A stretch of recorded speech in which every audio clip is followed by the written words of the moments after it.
क्या आप जानते हैं कि अंग्रेजों भारत छोड़ो का नारा देने वाला शख्स एक मुसलमान था। मुंबई में पैदा होने वाले यूसुफ मेहर अली ने ही 1942 में सबसे पहले इस नारे का प्रयोग किया। साइमन गो बैक का नारा भी यूसुफ मेहर अली ने दिया था।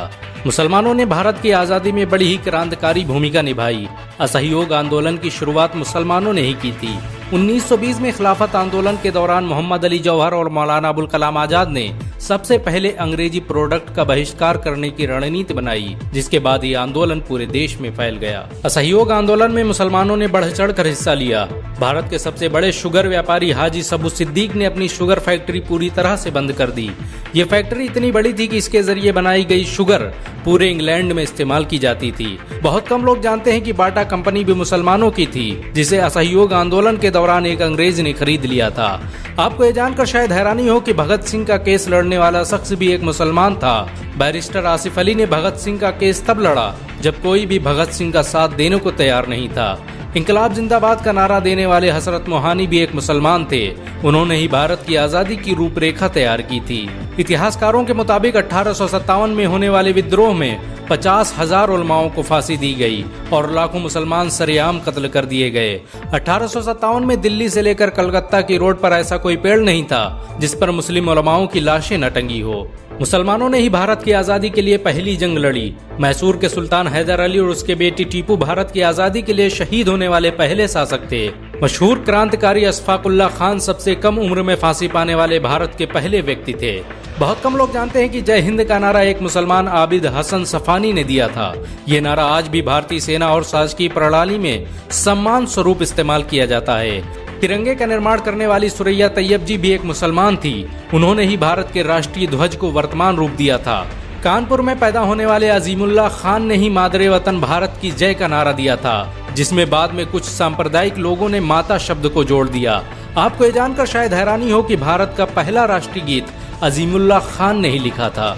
बहुत कम लोग जानते हैं कि मौलाना कासिम नानोतवी ने दारुल उलूम देवबंद की स्थापना अंग्रेजों को भारत से निकालने के लिए की थी। इस मदरसे का मकसद देश में ऐसे नौजवानों को पैदा करना था जो भारत की आजादी में योगदान दे सकें।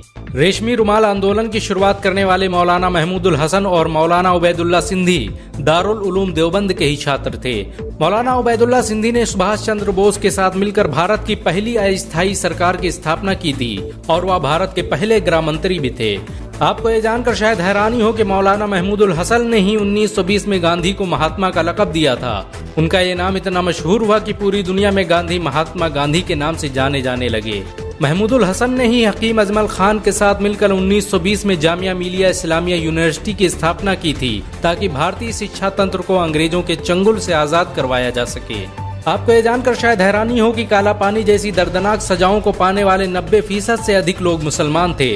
अंडमान निकोबार में आज भी सबसे ज्यादा कब्रें मुसलमानों की हैं।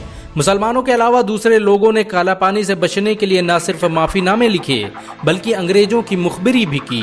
मुसलमानों ने ही अंग्रेजों के खिलाफ सबसे पहले हथियार उठाए। 1772 में शाह अब्दुल अजीज ने अंग्रेजों के खिलाफ फतवा देते हुए ऐलान किया कि अंग्रेजों की गुलामी हराम है और हर मुसलमान पर फर्ज है कि वो अपने मुल्क और देश की आजादी के लिए खुद को कुर्बान कर दे। 1857 में होने वाले विद्रोह की प्लानिंग एक मुसलमान मौलवी अहमदुल्लाह शाह ने की थी। वो भारत के अकेले इंसान थे जिन पर अंग्रेजों ने 50,000 रुपए का इनाम रखा था। यह रकम इतनी बड़ी थी कि राजा जगन्नाथ ने पैसों की लालच में आकर अहमदुल्लाह शाह की मुखबरी कर दी और अंग्रेजों ने उन्हें शहीद कर दिया। बहुत कम लोग जानते हैं कि 1857 में शहीद होने वाले 90% लोग मुसलमान थे। जालियांवाला बाग में जनरल डायर की गोलियों का निशाना बनने वाले अधिकतर लोग भी मुसलमान थे। भारत की आजादी का नेतृत्व करने वाले संगठन इंडियन नेशनल कांग्रेस के 9 से अधिक प्रेसिडेंट मुसलमान रहे। गांधी जी ने अफ्रीका में जहां वकालत की पढ़ाई की, वो कॉलेज भी एक भारतीय मुसलमान का था और वह जब भारत में आए तो उन्होंने आजादी के लिए अली ब्रदर्स के साथ काम करना शुरू किया, जो कि मुसलमान थे। बहुत कम लोग जानते हैं कि 1921 में केरल के मुसलमानों द्वारा अंग्रेजों के खिलाफ लड़ी गई जंग में 3,000 से अधिक मुसलमान शहीद हुए थे और 50,000 मुसलमानों के जेल में कैद कर दिया गया था। ये आंदोलन मोपला मुस्लिम आंदोलन के नाम से जाना जाता है। 1942 में शुरू हुए भारत छोड़ो आंदोलन की रूपरेखा मौलाना अबुल कलाम आजाद ने तैयार की थी। संविधान निर्माता डॉक्टर भीमराव अम्बेडकर को पहचान दिलाने में मुसलमानों का बड़ा योगदान रहा है। 1946 में जब भीमराव अंबेडकर दलित होने की वजह से इलेक्शन हार गए तो बंगाल मुस्लिम लीग ने उन्हें मुस्लिम इलाके से इलेक्शन लड़ने की दावत दी। इस तरह भीमराव अंबेडकर संविधान सभा का हिस्सा बन सके। अगर मुसलमान भीमराव अंबेडकर को इलेक्शन न जिताते तो उन्हें कभी भारत के संविधान को लिखने का मौका न मिलता। भारत की आजादी के लिए सबसे ज्यादा लेख, शायरी, गीत और किताबें मुसलमानों ने ही लिखी। अल्लामा इकबाल के जरिए लिखा गया सारे जहां से अच्छा आज पूरे भारत में गाया जाता है। आपको ये जानकर शायद हैरानी होगी कि देश के लिए शहीद होने वाला पहला पत्रकार मौलाना मीर बाकर एक मुसलमान था। भारत की आजादी के लिए मुस्लिम राजाओं और महाराजाओं ने अपने खजाने खोल दिए। कोलकाता के हाजी उस्मान सईद ने अपना सब कुछ भारत की आजादी के लिए कुर्बान कर दिया। हाजी उस्मान की अमीरी का अंदाजा इसी बात से लगाया जा सकता है कि 1920 तक कोलकाता में बनने वाला हर स्कूल और हर बड़ी बिल्डिंग उन्हीं की थी। कोलकाता के पहले सुपर स्टोर कैश बाजार की बुनियाद हाजी सईद ने ही रखी थी, लेकिन बाद में उन्होंने अपनी सारी दौलत देश को दान कर दी और खुद एक किराए के घर में रहने लगे। अमीर हमजा और अब्दुल हबीब यूसुफ मरफानी जैसे मुसलमानों ने अपनी अरबों रुपये की संपत्ति देश की आजादी के लिए कुर्बान कर दी। सुभाष चंद्र बोस द्वारा अफगानिस्तान में स्थापित की गई सरकार में 9 में से 5 मंत्री मुसलमान थे। भारत की आजादी के लिए देश भर में मौजूद मस्जिदों को किलों की तरह इस्तेमाल किया गया। इन मस्जिदों में सुबह शाम हर वक्त भारत की आजादी के लिए ऐलान हुआ करते थे। आजादी के वक्त कोई मस्जिद ऐसी नहीं थी जिसकी दीवारों पर मुसलमानों का खून न लगा हो।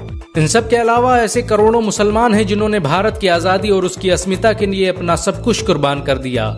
सच तो ये है कि भारत की आजादी मुसलमानों के बगैर मुमकिन न थी। भारत आज भी आजादी के लिए मुसलमानों का एहसानमंद है। अगर एक मुसलमान होने के नाते आपको गर्व महसूस हुआ हो तो इस वीडियो को लाइक और शेयर जरूर करें। ऐसी और वीडियो को देखने के लिए हमारे चैनल को सब्सक्राइब करें, घंटा जरूर दबाएं।